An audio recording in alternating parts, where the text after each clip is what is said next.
Ժամանակակից թուրքերենի հիմնադիրը հայ է։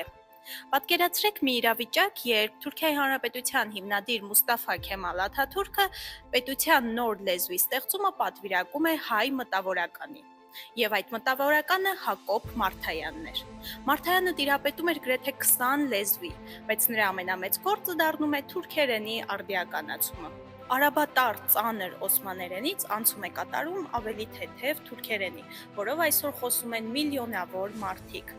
Հակոբ Մարթայանն այն գիտնականն էր, ով կանգնած էր Մուստաֆա Քեմալ Աթաթուրքի հետևում եւ իրականացրեց լեզվի հեղափոխությունը, եւ այդ պատճառով ստացավ Դիլաչար ազգանունը, որը նշանակում է լեզու բացող։ Սա թուրքական պատմության ամենահակասական կետերից է։ Ստեղծելով միատարր պետություն, նրանք փորձում էին այդ պետությունը կառուցել հայ մտավորականի հանճարի վրա։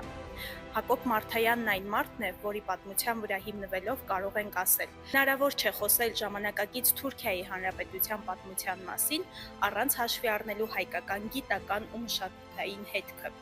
Իսկ թե ինչ հայերեն բառեր կան թուրքերենում, դիտեք հաջորդիվ։